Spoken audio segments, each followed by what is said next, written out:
Рахмет үлкен, Сима.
Жоқ, Диана ханым, очень печально, да?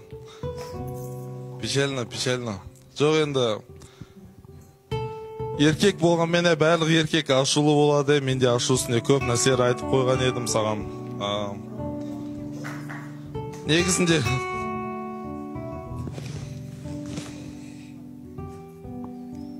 Негізінде түріңнен ақ көріп тұрмын жауабымды, бірақ тағы да айтып көрейін.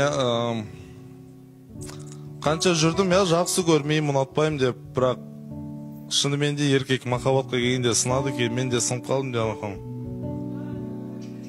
Жақсы көрмесем 3 айдың ішінде ұмытып та кететін едім, бірақ сенің жауабымды біліп тұрмын, бірақ енді все равно мөлдір мен айтпасам болмайды Диана ханым. Мен дальше жүре алмаймын етіп, бір студияда отыра алмаймын етіп. Білемін, сенің 2 жауабыма да дайын болып келдім негізінде, бірақ бір айтарым, сен өзің, мен сенің жүрегінде қойды, кішкене болсам бір мүмкіндік бергенін сұрайым. Бірақ ешкімнің сөзін тыңдамай, өзінің жүрегінде не бар, бізде жарнама, Сима.